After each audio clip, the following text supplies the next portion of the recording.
Harness Players podcast back on not only the In the Money Media YouTube channel, but also on the podcast airwaves, wherever you get podcasts. There you are, because you're probably listening to it right now. And you're listening to me, Ray Cotolo, back from a week off after the Hambletonian. And quite honestly, none the better from that week off. I did trim the beard a little bit, and that took up probably 4 of the 7 days we had off.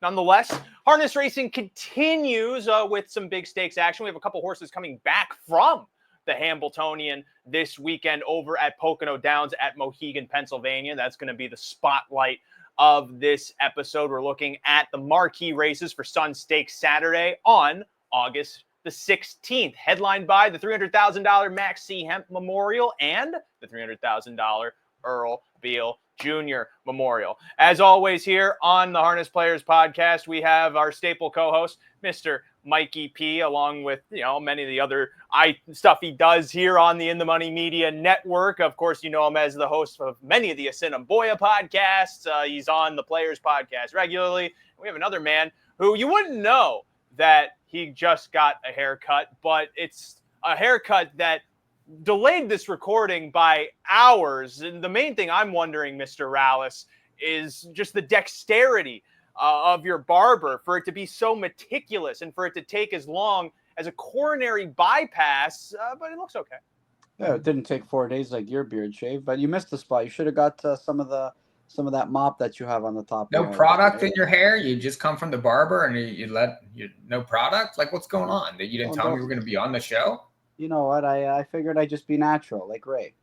Yeah, I don't have to put anything. And the floof, everyone thinks that the floof is, meticulously designed, and it's not. I'll tell you what the secret is. The secret is I wear a hat, and then the hat does whatever it does. And John, I would have accidentally started shaving this too, but luckily my beard didn't connect at the sideburns. So I just instinctively knew when the beard stopped. Because once it hits the sideburns, then it becomes hair, and the hair becomes beard, and it just gets, well, we don't have, that's a whole different podcast. We don't have time to really talk about that one. We're going to look at the 4 major stakes races on a big card of racing at Pocono Downs on Saturday, August the 16th. Not just these stakes, of course, a swath of stakes events on the undercard, consolations for the Beal Jr. Memorial, the Max Hempt, the James Lynch, and the Delmonica Hanover. So sophomores of all sexes and gaits in competition for many 6-figure purses on the Saturday card. But we're going to put our attention to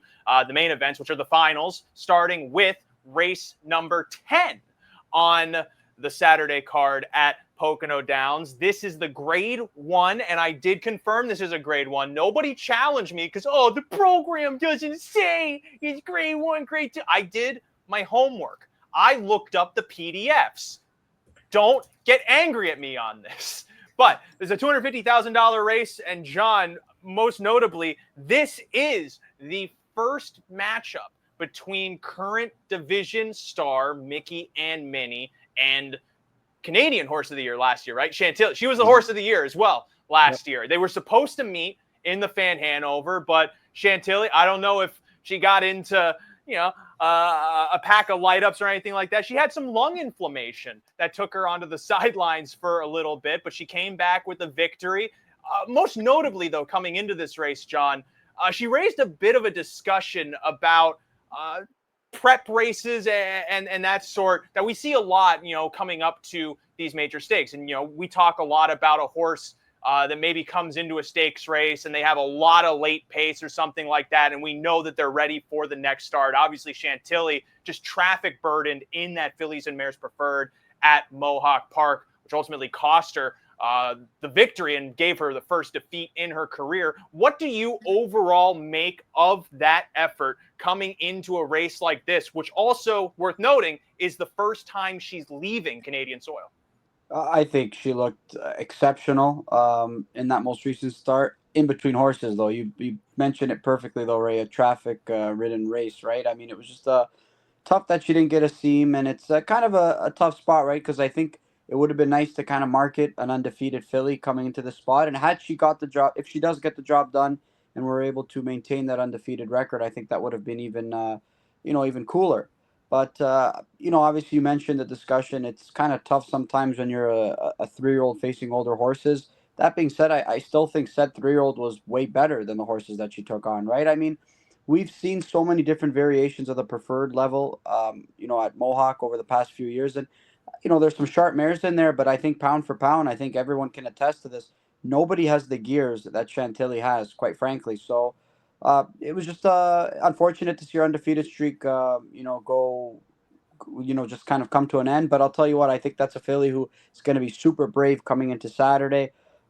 Yeah, raised a bit of a discussion, like you said, but I tell you what, I mean, that's what happens sometimes, right? Bad trips happen, things happen, and in a short field, usually you'll find a seam late in the mile, and maybe you kind of just get lucky. I think in James's case, he was probably just hoping, listen, I'll keep this filly sharp. I'll try and work out a winning trip, and I'll go into Saturday undefeated.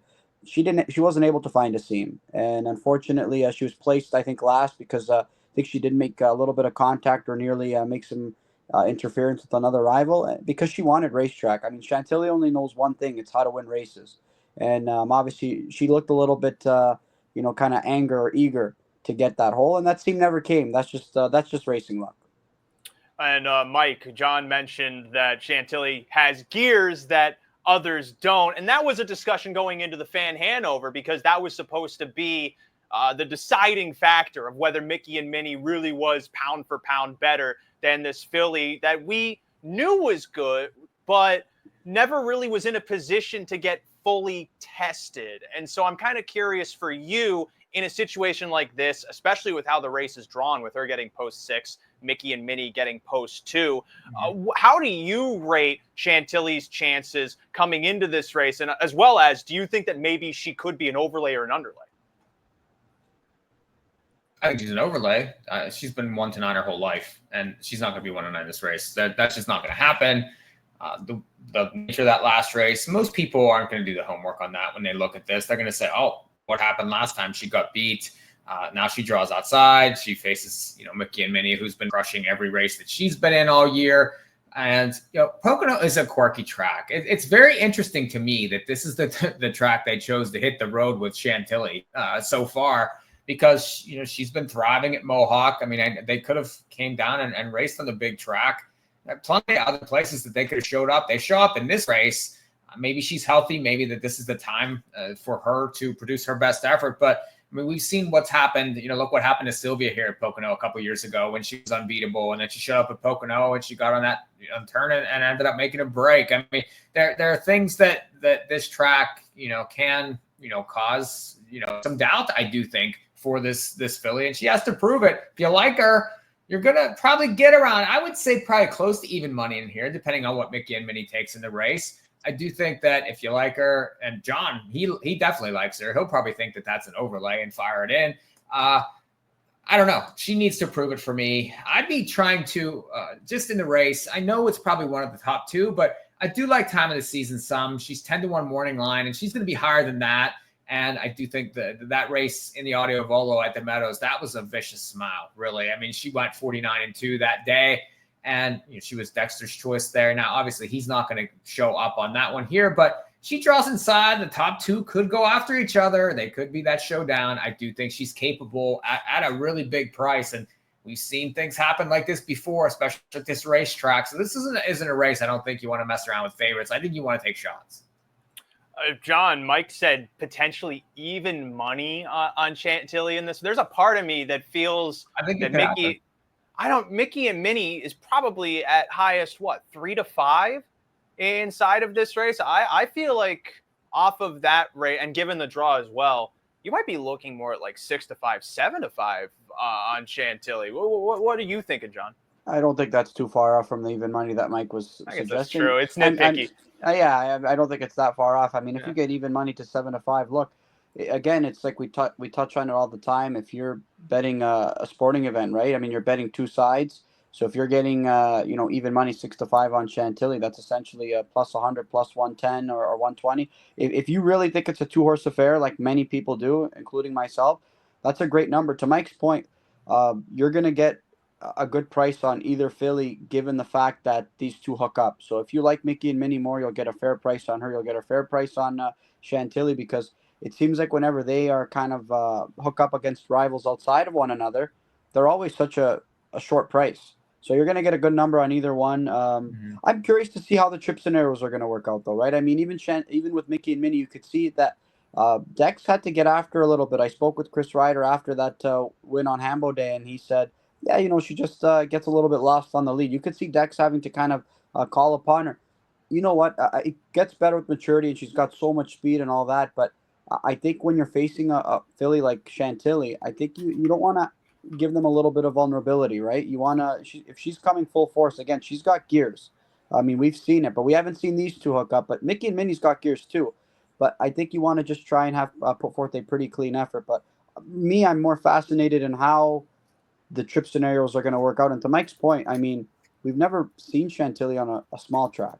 So this is the opportunity now for her to race on a smaller oval. And we're going to see how maybe she can get around it and where she's going to get away off the gate, because she hasn't needed to get away off the car rapidly quick because she's never really needed to. She's been overpowering with anybody she's taken on. So I'm curious to see how James is going to navigate, from the 6 hole there. And Pocono has the slanted gate too, so the outside horses have a better chance of pushing out if they have that ability. Yeah, I'm John, in a weird place. Sorry to interrupt you.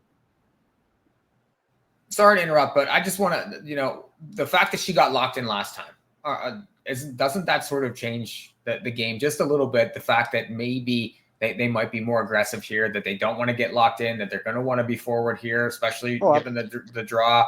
I mean, doesn't that sort of change the dynamics a little bit? I think it does.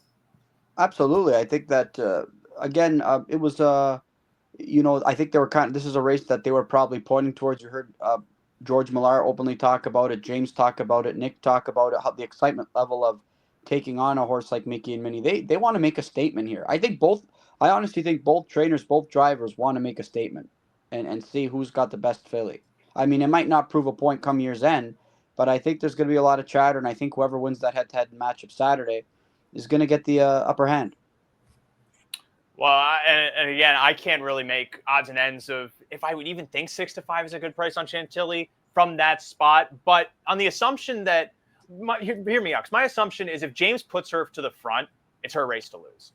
If she has to come second over and Miki and Minnie has the jump, I feel like in some cases you could argue Miki and Minnie being at a slightly inflated price may be a little bit of a better angle to take. And on top of that, she has the inside draw as well. She stands to potentially be more forward. That's the most interesting component. I think, Mike was alluding to that also, is how aggressive is James from this spot? How does he read the speed to his inside? Because you can also see there's not like tremendous amounts of speed. Rodeo Drive Deo may want to protect position. Dex is going to want to protect position.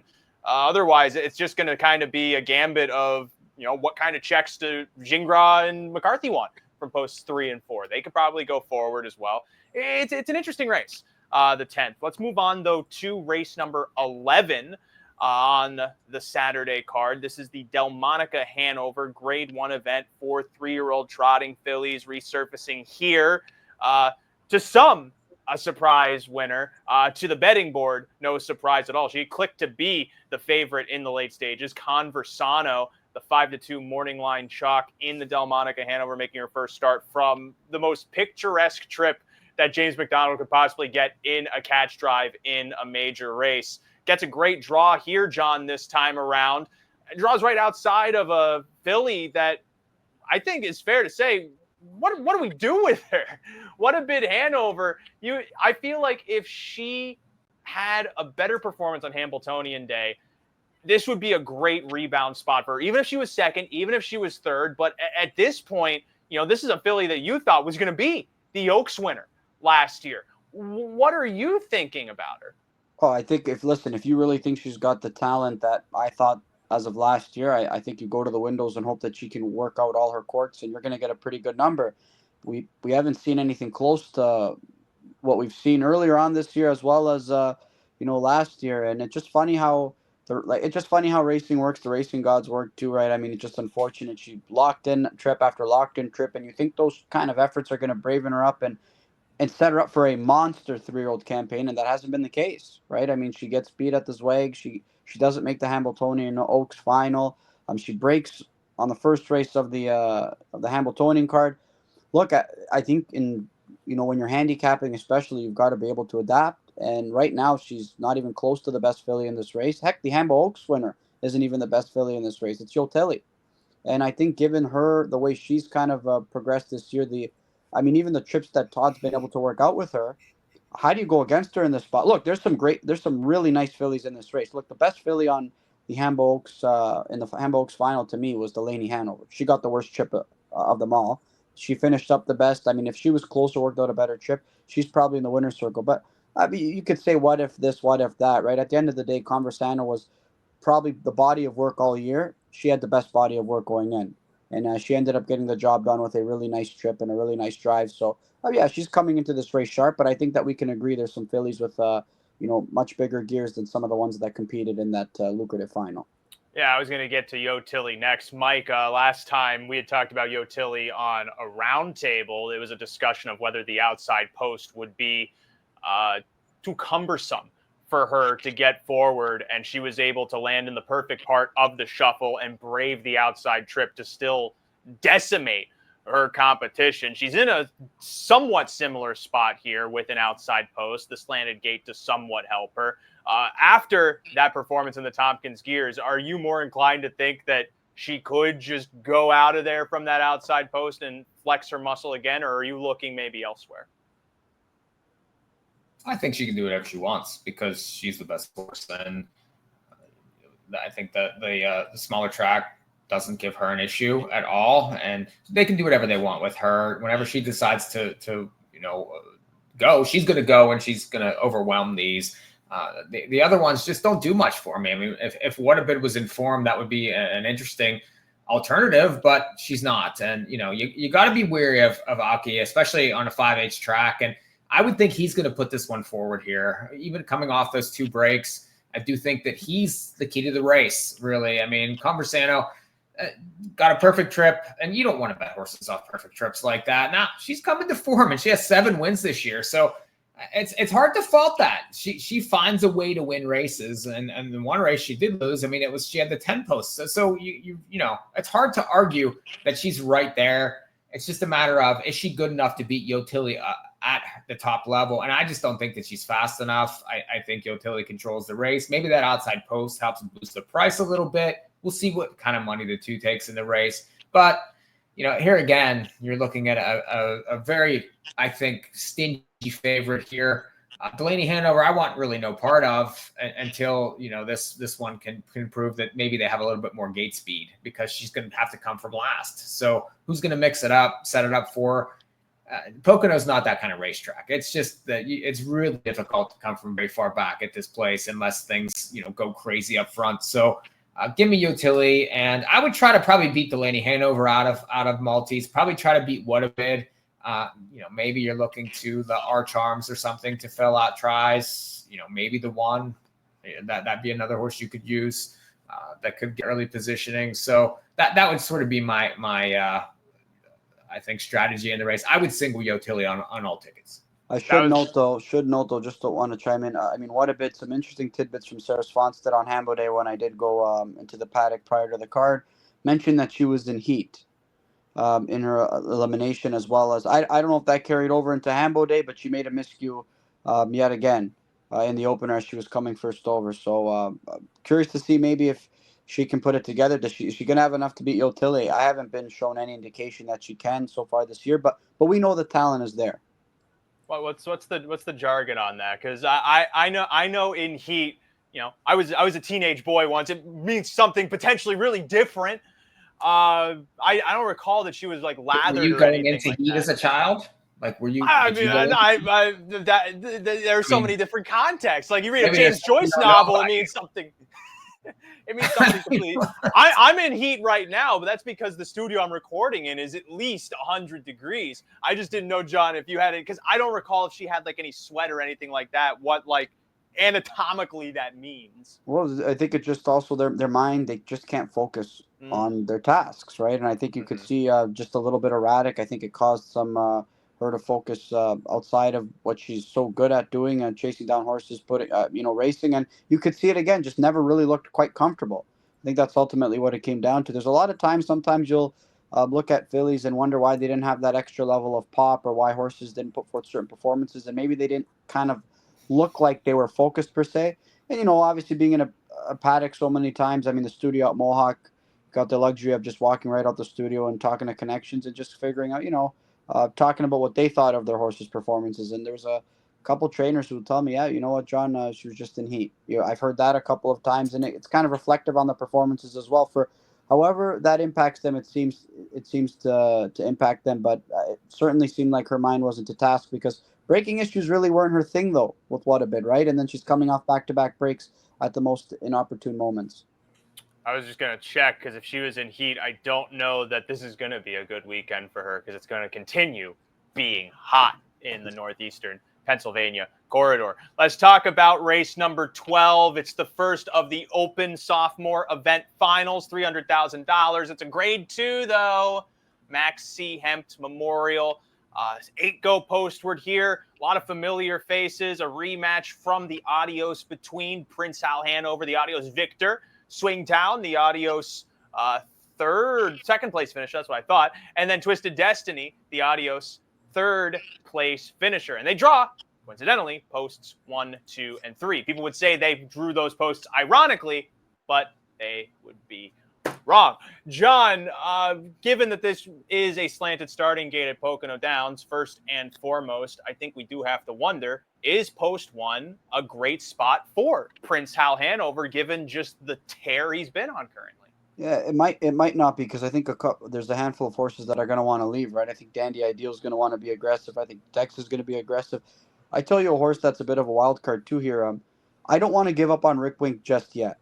I mean, Yannick Gingras aboard tonight. I thought he raced really well when adding Lasix in the Adios final. He was behind a wall of horses. He showed some interest. I think Mike can probably attest to that too. And then in the Milstein, he made a miscue. He had an outside draw. He had really no chance from that draw that he had to work with anyway. So I'm willing to give him a little bit of a pass. Look, he might be, at his best, he might be the second best Coltenberg Spartan. We don't know that for sure. I mean, you could probably make the argument that it's safe to say sipping on C-Rock. But Rick Wink's resume has been pretty good. I'm not willing to kind of give up on him just yet. I'm not saying he's I'm not going to say I'd put him on top in this spot. I'd definitely use him in some multis, because I think you'll get a fair number. I want to see how that Lasix is going to make an impact, especially with a driver with a more aggressive nature. I think Chris Page has done a good job with him, but I think sometimes there's been spots where you're kind of waiting for a little bit more aggression from him, especially in some of these marquee stakes events. And we just haven't seen him. Look, it's hard to evaluate a horse when they're never given a real opportunity sometimes, especially in a lucrative final. I mean, you supplement a horse into the Adios, you add Lasix coming into the final, and I really thought he showed late interest. So there's ability there, and the fact that Yannick Gingras is going to be aboard, I think that adds a little bit of intrigue there. And Mike, with this race specifically too, I don't know. I'm just trying to also think. There's a lot of speed, and we saw in the Adios as well that even though the front horses, they held the majority of spots, it got really tight at the end. And I'm kind of curious, after coming off of 2 races that seem like they're going to be potentially formful, are you thinking that this could be a race where maybe if you're one of those horses that's sitting off the speed, you may be able to overcome the Pocono tendencies and get a good result? And if so, who might, have your attention there? Well, I do think that this race is a chance to go against Prince Hal for sure. Mm-hmm. Coming off those 2 basically perfect trip efforts. I mean, he's getting it done. He's winning the big spots right now. But this post is no picnic for him. I do agree with John a lot on Rick Wink. I do think this might be the time to get him, because you're going to get a big price. You get that driver switch that I've sort of been wanting for him. And I agree with him on the Adios line. He got beat a lip in that Ohio race at Scioto. Then he shows up in the Milstein. Just throw that race completely out. I mean, he probably was trying to get lit up in that race. So if you do that, now you got Yannick and you end up in the pocket here, maybe. That could be where he wants to be. And I do think an aggressive drive will suit him. There's plenty of speed, like you mentioned. Swingtown could have won the Adios with one more step. He certainly was live in there. And then, He's racing very well. I do think he could benefit from the trip. He tried to leave in the Milstein. That's not his game. He wants to sit. He wants to one punch, maybe get that second over trip. And again, you're going to get a price on him because he ends up getting endured. And Twisted Destiny's going to have his backers again. 2 rough trips in a row. We talked before the Adios that he wasn't going to get that easy trip in that race, and he didn't. He ended up really having to fly in that 53 3/2 to gain control of the race. He was vulnerable late. Then he was too far back in the Milstein, and Prince Hal, controlled the race. So I do think that people will come for him again. He's going to be right around 2 to 1 in the race. So there's opportunities, I think, with Swingtown, with Rick Wink. I don't want Captain Optimistic at all. You can have him. I know John likes this horse, and maybe he's starting to turn it around. He needs to prove it, especially on the smaller track. I don't know what kind of trip he's going to get here. You get James, that might suit him. It might be interesting. He might sit and try to one punch this race. That would be interesting. I don't know what kind of price you get though on him. Yeah, but you know what? Again, to your point, Mike, I think you like the Colt, but I mean, I like Captain Optimistic. I think he's got ability, but I think it's all situational too, right? Yeah. Like on Hambo Day, I loved him on Hambo Day. I really thought he was going to be able to work out a trip to get the job done. I didn't expect that trip. I just got lucky that Madden Oaks did what he's done all year, and that's hang, right? I mean, he waited. Supposed to win that race for fun, right? I mean, let's just be real, right? He just has these tendencies where he just keeps on waiting. Dexter Dunn's not supposed to win that race given the trip. It was another poor trip. The Colt responded, but he got a little bit of some help too because of Madden Oaks just kind of waiting on them. He just clears and he waits. It's why my hot take was I'm not 100% sure Meadowlands Pace Night that he would have gone by. Maybe he does. I'm sure it looked like he was probably going to get the job done, but that's why some people said, I think you're wrong. Well, maybe I was, but he's shown all year that he just doesn't seem to want to go by horses. We saw it even at Tioga. Mike Whalen nearly beat him with the A-class Yankee. I mean, it's because he was waiting on them. You know what I mean? That's just the tendency that Madden Oaks has. But Dandy Ideal's one we never talked about too. I think that he's a middle of the gate draw. I think he qualified at Pocono and he put forth a great effort earlier on this year over this oval. I think that this is a horse that, listen, I think Bartlett's going to be aggressive with this guy, and he could put a wrinkle to this race. I agree with Mike. I think Prince Hal Hanover's done no wrong. The Milstein effort, he did it as easy as possible. I'm not going to put in any or kind of downgrade his performance because he got quote unquote the easiest trip. He made it look easy. That was a really, really good effort, but I don't think you can make the case for several in here again because Twisted Destiny, to your point, I mean, of course he was too far back because he had to start from the second tier, and I thought maybe Trey Porter would look to be super aggressive from that rail, and I think it almost hurt Dexter from maybe kind of trying to secure a 2-hole trip in that spot. And if you watch that Milstein also, you could see how Twisted Destiny coming on the outside hindered him. Like he was really loaded, and Prince Hal was basically he had his advantage was his advantage. He wasn't going to go any faster. It was going to just keep shrinking until the finish line came. And Twisted Destiny just, he lost so much ground around the turn, ended up having to settle for second. He was really good. And Mike, we had a conversation that I thought Twisted Destiny was really good in the Adios. Didn't give it in the trip. So there's a part of me that feels like if he's somehow 2 to 1 inside of this spot, that's not necessarily a bad price. He's showing himself to be a good horse. He gets a good draw to maybe work an okay trip. The morning line of this race is really sketchy to me just because I can't see Captain Optimistic being 3 to 1 here. I can't see Swingtown being 6 to 1 here. I could maybe arguably see Dandy Ideal taking some money because I wanted to say to John's point, he absolutely is the dark horse in this race. You look back to that North America Cup, you could argue that he had the acid thrown on him. He was first up into that 3/4 of 119 and change, and he somehow still had like 6 races after going that type of performance. This is his home track as well, so I have to imagine if he's going to be on the rebound given this draw, this is going to be a spot where that horse will show up, and he's going to logically maybe take some money in that respect. In the end, John, do you think Prince Hal is the favorite in here? Because I feel like if he is, it's probably lukewarm. He will be favored in the spot. I think he will be coming off a couple of really good efforts, and he's going to be favored because not only because he's coming off a couple of good efforts, he's a really good colt.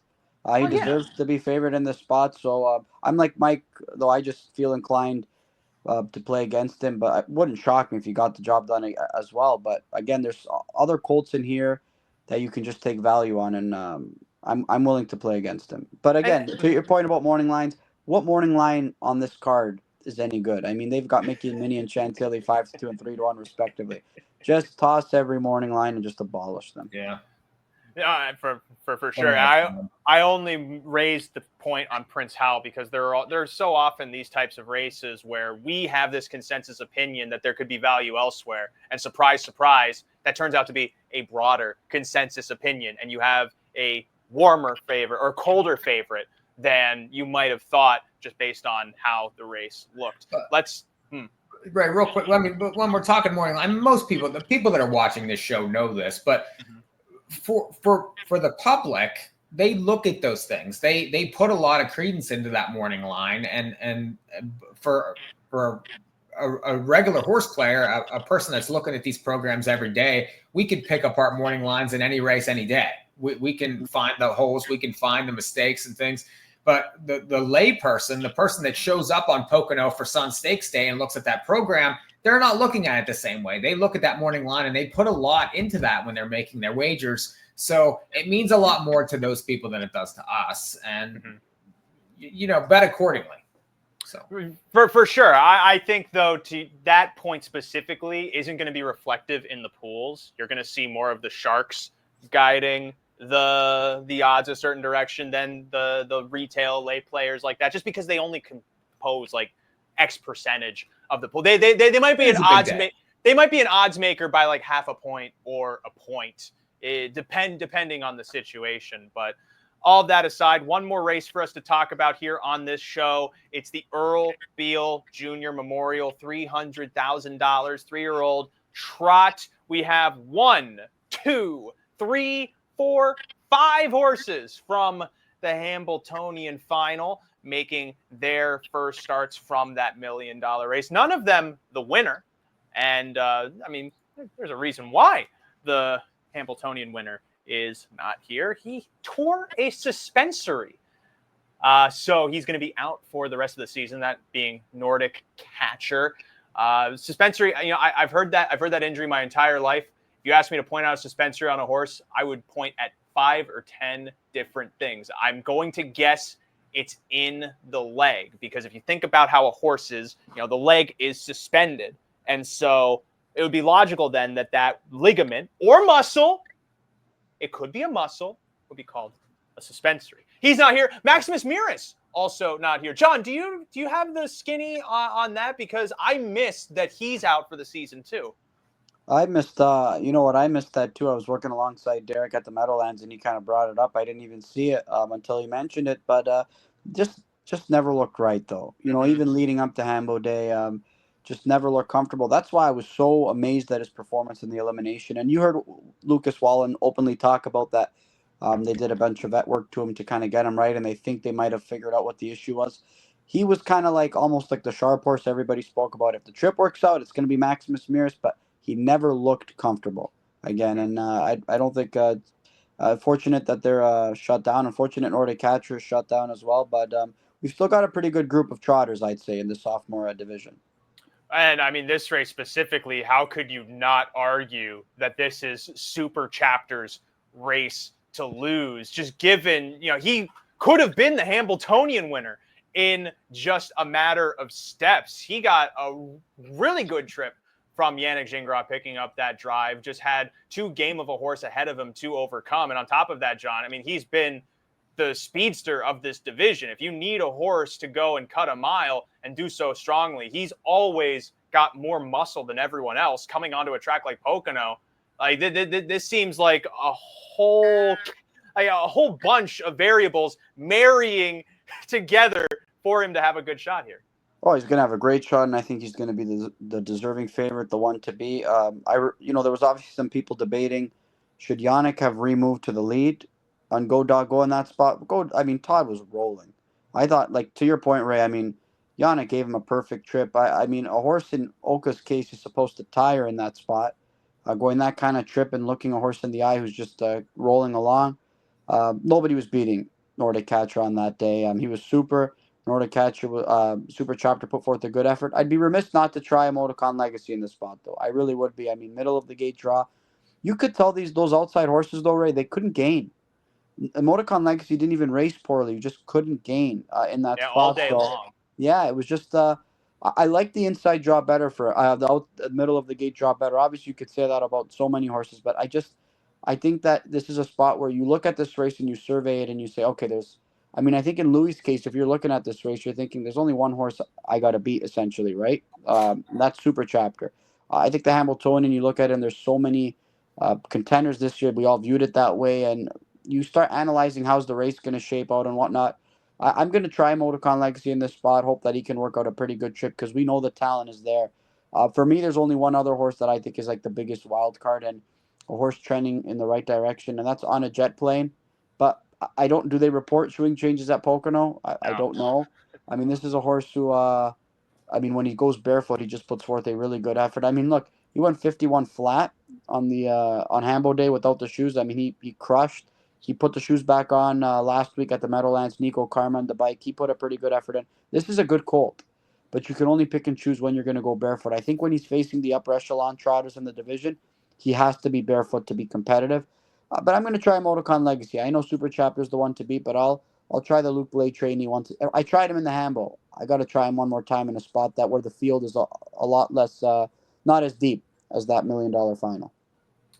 Don't take this as gospel or factual, but from speculation, surface like Pocono Downs, I'd be surprised if Noel didn't want to pull the shoes on a jet plane, because much like Lexington, it's also the clay surface. It has a decent cushion, so it's less of a gamble for them to go barefoot in a spot like that versus a firmer surface, speedier surface like Meadowlands or, dare I say, Yonkers. But that all that aside, Mike, is this locked down to you on Super Chapter, or are you giving some chance to some of the others? Well, my thing is who's going to go after him, because On a Jet Plane stuck on the rail, and now going on the 5/8 track, and who knows if they're pulling shoes, and this one wants to be up close. Does that one move early on Super Chapter? Or are they just going to give him the ultimate respect and let him dominate this race? Because there's not a ton of gate speed in this spot.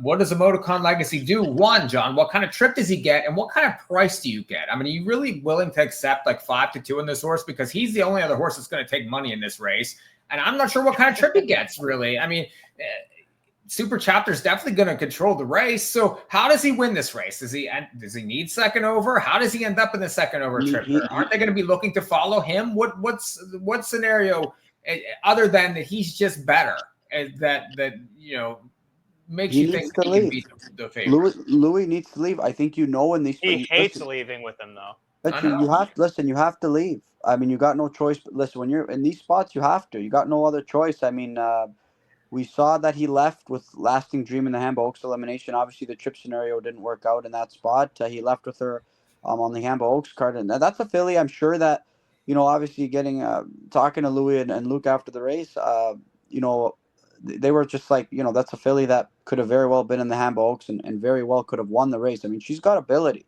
and she's handy. And I think they understand that in these big moments, you have to put your horse in play. If you've got a really good contender, you have to put your horse in play. You're not going to beat Super Chapter going first up, so you got to leave out there and hope that you can work out a pocket trip. Because I think we can all agree Dexter Dunn's going to want to be controlling this race. Yeah, 100%. I think he's gonna have to work out a pocket trip and hope that his horse can go by. This is a game trotter. He's a really, really game trotter. Like I said, I think you could toss that line out on Hambo Day. The trip never really worked out. It was tough to gain. You've got a draw. You've got a good draw. You've got to take advantage of it and try and work out a trip right behind. I'm just not sure that he presents much value in the race because he's just the alternate to the favorite, and that's my problem with him. I'd be more interested to try to get the 7 into the number somehow. Meshuggah, this horse has raced very well over this racetrack. This one has some talent too. Has gotten more shares than wins. Obviously, he got 10 shares in 17 starts, but has made plenty of money. Scotty Z in a big race. Really, this horse is not going to take a lick of money in here. And, all the other ones are going to take. I think that this one could be a nice exacta partner for the favorite. Or, I don't think tries are a really good bet at Pocono, but if you're looking to fill out tries with a long shot, I do think that this horse has a much better chance than the price is going to be reflective. I don't know. Gap Kronos is another horse that I think could sneak into the number. You get an inside draw. Teacher drove pretty well on Hambo Day in the final there. That one's improving. I mean, he seems to be right there. It's Aki on a big day. So, I mean, that's another horse I could see getting a piece. But Super Chapter are going to be 1 to 5.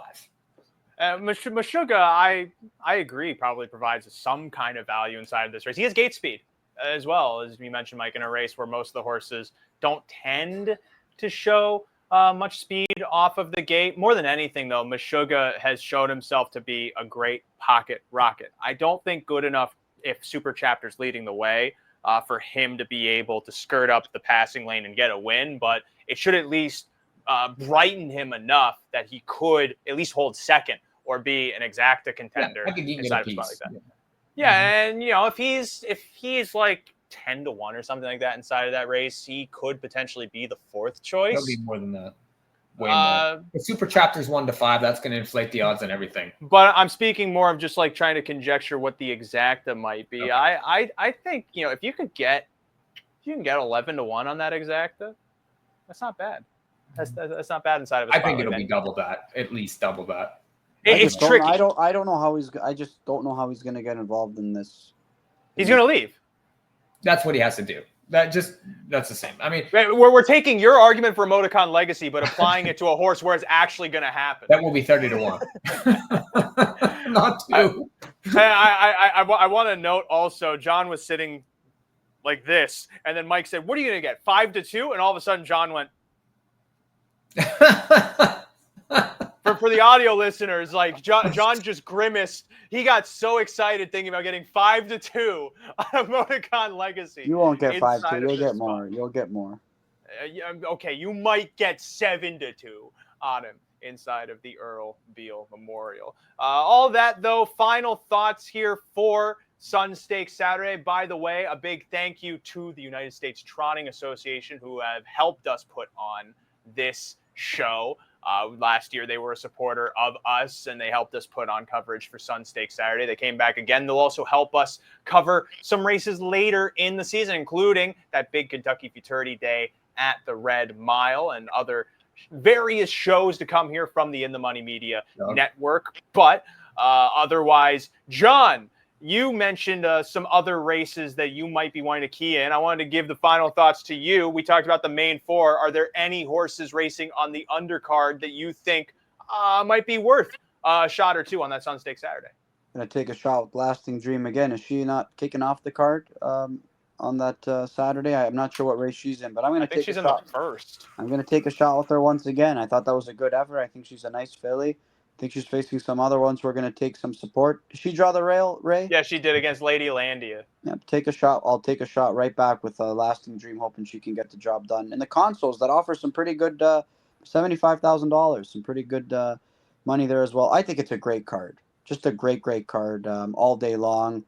Even Light Up the World, who was an also eligible one who's coming off such a great second place effort at the Red Mile, one that I'm excited to see back in action, of course. Yeah, just all day long, great action all day. And it's nice that some of those guys don't have to be in such a hurry to even come back here locally. I know that some of the eliminations for the Wellwood and the Peaceful Way took place on the Saturday, so guys were in a little bit of a skirmish to get back here, I believe. So those eliminations will take place on Friday night. So just good to be able to enjoy that card all day.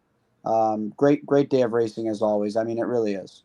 And it gets started at 2:30 p.m. Eastern time, the first of 14, how many 14 races on that Sun Stakes Saturday card. That does it for this episode of the Harness Players Podcast. Thank you to Mr. John Rallis, and thank you to Mikey P. Thank you to Ray. You're welcome, Ray, for putting on this show. Keep an eye on the In the Money Media Network podcast or YouTube channel. Still plenty of action to come. Of course, Del Mar, Saratoga, those thoroughbred meets continue. You can find loads of thoroughbred coverage here on the In the Money Media Network. And of course, if you're looking for more harness racing coverage, you will find it weekly, unless we take a week off like we did last week. Who knows if we'll do that, though. It really wasn't.